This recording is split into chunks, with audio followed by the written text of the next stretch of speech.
तबाह किया। एक से एक बढ़कर गहरी अजदहा तुम्हें जब खिला किया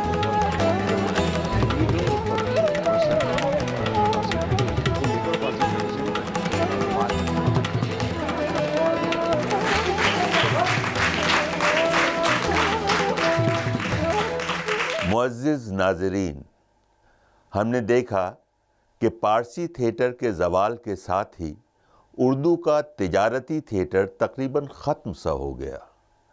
इसके बाद सामाजिक थिएटर की इब्तिदा हुई, जो थिएटर का असल मकसद है, और उस मकसद के लिए 1943 में इप्टा और 1944 में पृथ्वी थिएटर मंजर आम पर आ गया। इसने थिएटर को न सिर्फ नई जिंदगी बख्शी बल्कि असल मुकाम तक पहुंचाया। ये वो ज़माना था जब मुल्क सियासी बहरान से दो चार था। मुल्क की आज़ादी की जद्दोजहद ज़ोरों पर थी। इसका नतीजा ये हुआ कि मुल्क तो आज़ाद हो गया, मगर दो टुकड़ों में तकसीम होकर। तकसीम मुल्क में चारों तरफ आग की बारिश हो गई। फसादात ने आज़ादी का जश्न भी न मनाने दिया। ऐसे माहौल में इप्टा और पृथ्वी थिएटर ने न सिर्फ अवाम के दिलों की धड़कनों को सुकून अता किया, बल्कि इन्हें मजबूत राह भी दिखाई, इंसानियत का दर्स दिया। पृथ्वी थिएटर के तवस्सुत से उर्दू ड्रामे को तरवीज व तरक्की देने वाले शख्स का नाम था पृथ्वीराज कपूर। पृथ्वीराज कपूर आमतौर पर फिल्मों के हवाले से जाने जाते हैं, जबकि हकीकत यह है कि पृथ्वीराज कपूर ने फिल्मों से जो कुछ भी कमाया उसे पृथ्वी थिएटर की नजर किया। दूसरे लफ्जों में ये भी कहते हैं कि वो फिल्मों से कमाते थे और थिएटर में गंवाते थे। पापा जी, Prithviraj Kapoor, I used to call him Papa ji. Always had a deep passion and love for theatre. तो when पहले जब आए थे पेशावर से, तो he was working in theatre in Bombay, cinema के साथ, फिल्म्स के साथ भी। Then when he went to Calcutta, he was working in theatre in Cal. उसके बाद I think in the 40s he started his own theatre company, Prithvi theatres. Prithviraj जी शायद उस ज़माने में अकेले ऐसे शख्स थे जो फिल्में और थिएटर एक साथ कर रहे थे। वो अपनी फिल्मों की कमाई थिएटर में लगाते थे, और उनके क्यों लगाते थे मुझे नहीं समझ में आया, क्योंकि उनके थिएटर मेरे ख्याल से काफ़ी कमाते थे, काफ़ी कामयाब हुआ करते थे। वो झोली फैला के वगैरह हमने भी किया है जब पृथ्वी थिएटर यहाँ जोहर में शुरू हुआ था। मैंने उनके किए हुए दो नाटक पढ़े हैं, दीवार और पठान। पृथ्वी थिएटर के लिए 100-125 लोगों का अमला तैयार किया गया। उन्हें वक्त पर और पाबंदी के साथ तनख्वाह की अदायगी का दस्तूर बना। कौन ऐसा फनकार होगा जिसे कालिदास का शोहराए आफाक ड्रामा शकुंतला अपनी जानिब न खींचे। यही शकुंतला पृथ्वी थिएटर के क़याम की वजह साबित हुई। पृथ्वी थिएटर ने पहला ड्रामा शकुंतला सन 1944 में खेला, और ये ड्रामा हर सूरत से कामयाब और थिएटर की दुनिया में संगे मील साबित हुआ। यहाँ बाबा में कौन सुन रहा है? खोल दो जरा राज़े दिल। ना ना, ये हवा बड़ी निगोड़ी है दिलजली। घूम घूम कर गांव की नाइन बनकर घर घर जाकर सबसे राज़े दिल खोल देगी। अब वो मेरा जिक्र कर रही हो, जाने क्या क्या कह रही होगी। अरे कान में कहने की क्या जरूरत है? पर्दा किससे? वो भी हमसे। अरे हमें ही तो सुनाना चाहती है। ये शकुंतला ड्रामा कोई और नहीं बल्कि पारसी थिएटर के मकबूल ड्रामा निगार नारायण प्रसाद बेताब का तर्जमा करदा और खुद पृथ्वीराज कपूर की हिदायत में तैयार किया गया था। शकुंतला का पहला शो मुकर्ररा दिन को महाकवि कालिदास के एजाज में चैरिटी शो के तौर पर पेश किया गया था। इस शो की पूरी आमदनी इस अंजुमन को दी गई। इस ड्रामे को पृथ्वी थिएटर ने कमोबेश 212 बार स्टेज पर पेश किया। नहीं, ऐसी तो कोई बात नहीं है। ड्रामा शकुंतला से पृथ्वीराज कपूर को लगभग 1 लाख रुपए का नुकसान हुआ। इस नुकसान को भी उन्होंने बड़ी हंसी मजाक में झेला और अपने मजबूत नजरिए की बदौलत कहने लगे कि शौक की कोई कीमत नहीं होती। जिंदगी की नाकामियों और मायूसियों को उम्मीद और हौसले के साथ झेला। इस ड्रामे की नाकामी पर पृथ्वीराज कपूर ने अपने सारे कारकुनों को 1 माह की तनख्वाह बोनस के तौर पर दी। सुनने वाले हैरान थे। बोनस तो फायदा होने पर दिया जाता है, यह कैसा बोनस है जो पूरे 1 लाख का घाटा उठाने पर बांट रहे हैं। ऐसा सिर्फ पृथ्वीराज कपूर ही कर सकते हैं। पृथ्वी थिएटर बहुत ही इम्पोर्टेंट नाम है। खुद पृथ्वीराज बहुत इम्पोर्टेंट नाम है और सबसे बड़ी चीज़ है कि वो अपने पीछे जो एक लेगेसी छोड़ के गए, इतने सारे आर्टिस्ट जो वो और इतने सारे राइटर जो वो अपने पीछे छोड़ के गए, वो उनकी देन है। सबसे बड़ी चीज़ जो है उनकी वो ये है कि उन्होंने जो मौज़ूआत चुने अपने नाटकों के लिए वो बड़े एप्ट थे, बड़े अहम थे उस वक्त के लिए। चाहे वो आपका पठान हो या पड़ोसी हो या पैसा हो, वो बड़े अहम मौज़ूआत थे। क्योंकि देखिए ये वो वक्त है जब हिंदू मुसलमानों के बीच में रिफ्ट पैदा करने की अंग्रेज़ों की साजिशें जो थीं वो शुरू हो चुकी थी और कुछ लोग जो थे वो इस चीज़ को महसूस कर रहे थे कि ये नहीं होना चाहिए। पृथ्वीराज कपूर अपने इस ड्रामे की मार्फत किसी बहुत बड़े और खौफनाक सियासी हादसे से खबरदार करना चाहते थे। बुलंद से बुलंद तर आवाज में कहना चाहते थे कि मुल्क की तकसीम को बचा लो, उसके टुकड़े मत होने दो। ड्रामा दीवार 9 अगस्त सन 1945 को बंबई के ओपेरा हाउस के स्टेज पर खेला गया। क्या आप हमारे साथ शिकार पर चलेंगे?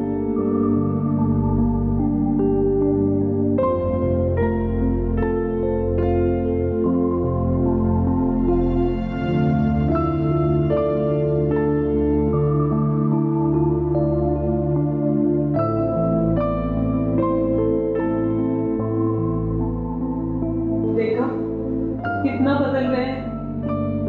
पहले से तो बिल्कुल रहे ही नहीं। देश बदल गया है, जुबान बदल गई है, आंखों की नरमी की जगह गर्दन की अकड़ ने ले ली है। न जाने उस शायर ने क्या जादू कर दिया है, न जाने इस तब्दीली का क्या अंजाम होगा। फिल्म और थिएटर के तबसरा निगारों ने तो इस ड्रामे को दुनिया के बेहतरीन ड्रामों में शुमार किया।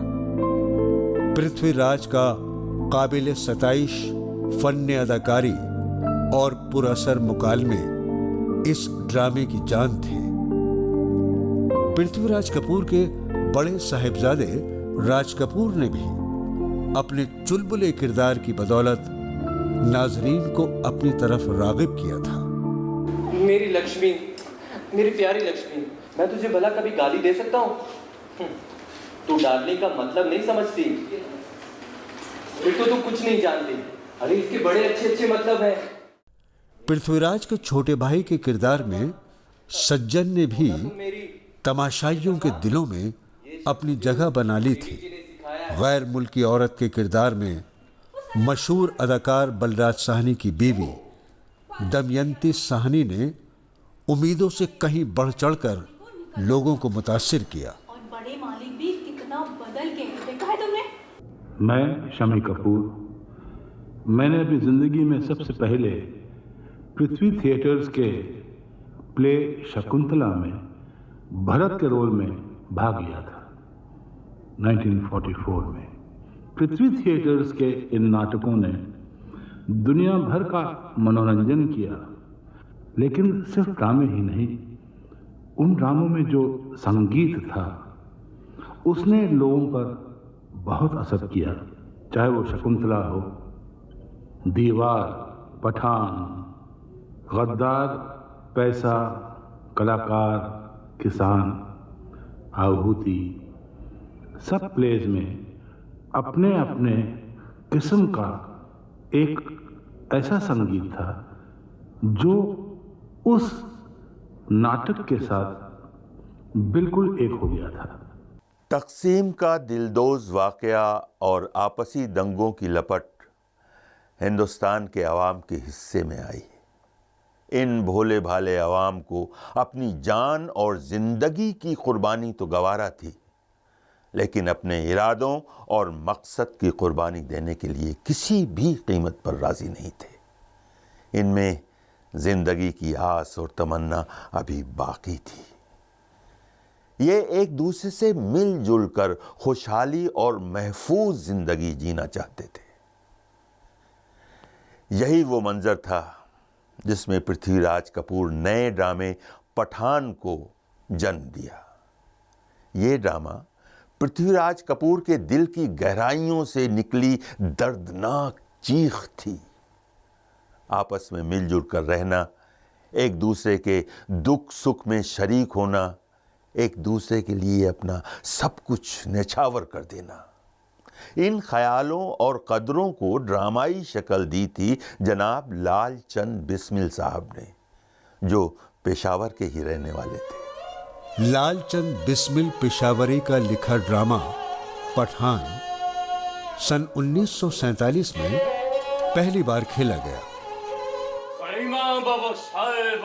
ड्रामे के सारे अदाकार और अदाकाराएं अंदर ही अंदर अजीब तरह के वसवसों के खंजर के वार बर्दाश्त कर रहे थे। वो हिंदू मुसलमानों को मिलजुल कर रहने और एक दूसरे के दुख सुख में शरीक होने का पैगाम दे रहे थे। अपनी अदाकारी के फन के कमाल से हर अदाकार ये कहने की कोशिश कर रहा था कि हम सब एक हैं। क्या हाल है जवाहर सिंह के बेटे का?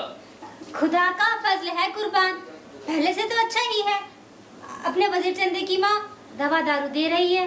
ओ देख देख, काकी बहन उधर भी पहुंची हुई है। हाँ, क्यों ना पहुंचे, आखिर वही तो है जो दुनिया के दुख सुख को अपना दुख सुख समझती है।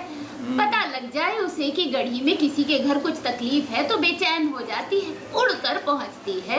भाई ये तो ठीक है, मर्दों में दीवान ताराचंद और औरतों में काकी बहन। भाई शेरगढ़ी वालों के लिए तो इन मियां बीवी का दम भी गनीमत है।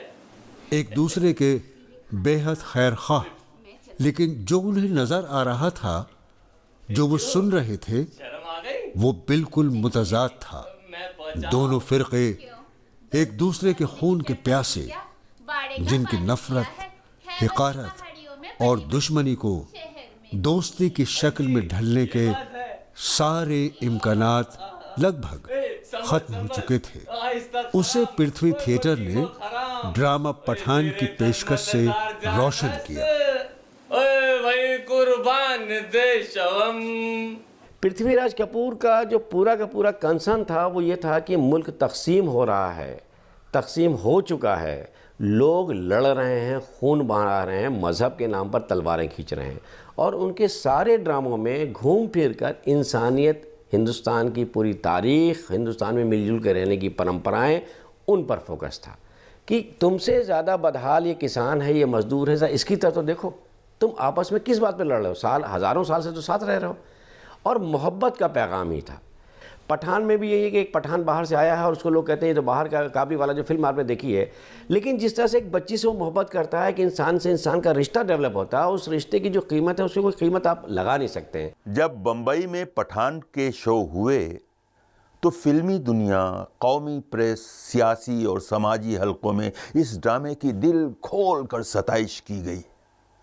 सरहद के इलाकों के लोगों की रोज़मर्रा की ज़िंदगी, उनकी समाजी और घरेलू ज़िंदगी की पुरअसर रक्कासी की गई थी।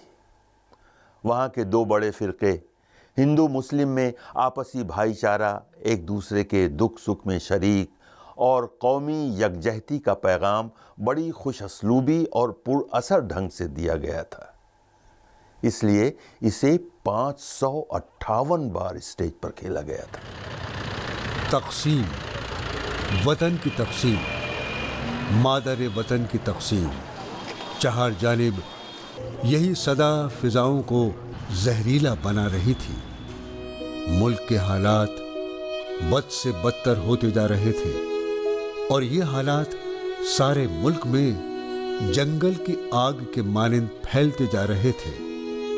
पृथ्वीराज के हसास दिल ने भी इसको महसूस किया। इन्हीं एहसासात और जज्बात ने ड्रामा गद्दार को जन्म दिया। ड्रामा तैयार था, लेकिन सेंसर वालों की हिम्मत नहीं हो पा रही थी कि उसको स्टेज करने की इजाजत दे। चुनाचे बंबई के वजीर आला बीजी खेर के कहने पर पृथ्वीराज कपूर ने सरदार पटेल के तवस्सुत से पंडित जवाहरलाल नेहरू से मुलाकात की और उन्होंने तालीम और सकाफत के वजीर मौलाना अबुल कलाम आज़ाद से मिलने का मशवरा दिया और इस तरह मौलाना के सेक्रेटरी अजमल खां के जरिए पृथ्वीराज कपूर की मौलाना आज़ाद से 10 मिनट की मुलाकात तय हुई। पृथ्वीराज मौलाना आज़ाद साहब के कमरे में गए तो उनके हाथ में ड्रामा गद्दार की स्क्रिप्ट थी। अपनी दलीलों की वजाहत के लिए रस्मन चंद अल्फाज मौलाना आज़ाद ने पृथ्वीराज से कहे। इसके बाद पृथ्वीराज बोले और बोलते ही गए। न जाने कौन सी ताकत थी जो उनसे इतना कुछ बुलवा रही थी। वो बोल रहे थे और मौलाना आज़ाद सुन रहे थे। मौलाना आज़ाद साहब की निगाहें जैसे पृथ्वीराज के चेहरे पर जम गई थीं, जैसे वो कोई बहुत ही दिलचस्प और पुरअसर फिल्म देख रहे हों। इस बीच कई बार उनके सेक्रेटरी अजमल खां साहब याद दिलाने की गरज से आए, लेकिन हर बार मौलाना आज़ाद हाथ के इशारे से बाहर जाने को कह देते थे। पृथ्वीराज कपूर ने जब सांस ली तो उनकी निगाह घड़ी पर पड़ी और वो शर्मसार से होकर बोले, 45 मिनट हो गए। मौलाना आज़ाद ने मुतमईन होकर चुटकी बजाई और बोले, एक लम्हा था, गुजर गया, और जल्दी से मीटिंग के लिए उठ खड़े हुए। जाते जाते कह गए, आप ड्रामा कीजिए, कोई मुश्किल नहीं है। आप बंबई पहुँचें, दफ्तरी कार्रवाई के बाद इजाज़त का ख़त आपको मिल जाएगा। इस तरह गद्दार का पहला शो 15 अगस्त 1948 को ओपेरा हाउस बंबई में खेला गया और खूब सराहा भी गया। रामानंद सागर के ड्रामे कलाकार का पहला शो बंबई के ओपेरा हाउस के स्टेज पर सन 1950 में खेला गया। मौजू में नयापन ना होने के बावजूद लोगों को खूब पसंद आया। इस ड्रामे के जरिए पृथ्वीराज कपूर के बेटे शम्मी कपूर ने भी पहली बार अदाकारी के मैदान में अपनी जगह बनाई थी। अरे बिटिया गौरा, गौरा। नई पुरानी तहजीब की कशमकश पर मबनी ड्रामा कलाकार हमें ये पैगाम देता है और एतदाल का रास्ता दिखाता नजर आता है कि नए के शौक और भूख में पुराने को नजरअंदाज मत करो। तो इस पर पानी डाल दो। रुक सरजू के बच्चे, मैं अभी आई। पानी डाल दीजिए। बड़ा आया सुबह सुबह उठाने वाला। और नहीं तो क्या, मैं 10 मील चलकर आता हूँ, फिर भी आरती से पहले पहुँच जाता हूँ। तो ना आते, किस वैद ने कहा था आधी रात को चल के आने के लिए? हाँ, बड़ा आया, कहीं पहाड़ वहाड़ गिर जाते तो? अरे आता कैसे नहीं भाई, शिव शंकर की आरती जो सुननी थी। बताइए पुजारी जी। सही बात। गौरा बिटिया, इसमें श्रद्धा होती है ना तो उसे डर लगता है ना नींद आती है। अरे पुजारी जी, आप भी किससे कह रहे हैं? जानते नहीं ये कौन है?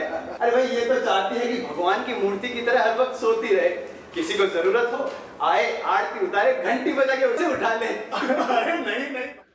उन्होंने जिस तरीके से शहर शहर जाके 100 आदमियों का पूरा टोला ले जाके और नाटक किया, बग़ैर पैसे के नाटक किया, ये बहुत मशहूर बात है। हर थिएटर वाला इस बात को जानता है कि जब नाटक ख़त्म हो जाता था और ऑडियंस बाहर निकलती थी तो एक पृथ्वीराज कपूर अपने तमाम तनोतोष के साथ सर झुकाए हुए और झोली फैलाए हुए खड़े होते थे दरवाजे के ऊपर, और जिसकी जो हैसियत होती थी, कुछ 4 आने 8 आने 1 रुपया 2 रुपये, वो उसके अंदर डाल दिया करता था। अगर आदमी का डेडिकेशन इतना हो जितना पृथ्वीराज कपूर का था कि वो भीख मांग के, पैसा मांग के और अपना नाटक चला रहा है, क्योंकि वो एक मकसद के लिए काम कर रहा है, तो उस आदमी को सिवाय सलाम करने के और आप कर क्या सकते हैं। लालचंद बिस्मिल पेशावरी ने ड्रामा पैसा 1953 में लिखा, जिसे पृथ्वीराज कपूर की हिदायत में खेला गया। इस ड्रामे में पैसे की हवस और इससे होने वाले नुकसानात की निशानदही की गई थी। इस ड्रामे के 302 शो हुए। इसी तरह शील और पृथ्वीराज कपूर ने मिलकर पृथ्वी थिएटर का आखिरी ड्रामा किसान लिखा और उसे 1956 में खेला। इसके 106 शो ही हो पाए थे कि कर्ज का बोझ ज़्यादा बढ़ जाने से 1 मई 1960 को मजबूरन पृथ्वी थिएटर को बंद करना पड़ा। उस वक्त भी पृथ्वी थिएटर पर 1 लाख का कर्ज था। पृथ्वीराज कपूर ने मुग़ल आज़म में शहंशाह अकबर की अदाकारी के लिए जो रकम ली थी, उसी से पृथ्वी थिएटर का कर्ज अदा किया था। पृथ्वी थिएटर ने 16 साल के अरसे में कुल 8 ड्रामे स्टेज किए। इन ड्रामों को 130 शहरों में 19 लाख अशखास के सामने 26,662 शोज की शक्ल में पेश किया गया। नाज़रीन, आपको अंदाज़ा हुआ होगा कि पृथ्वी थिएटर ने किस तरह पर आवाम के बीच जाकर आवाम की बात की। आज का उर्दू थिएटर का सफ़र यहीं ख़त्म करते हैं। अगले हफ्ते फिर मुलाकात होगी। खुदा हाफिज़।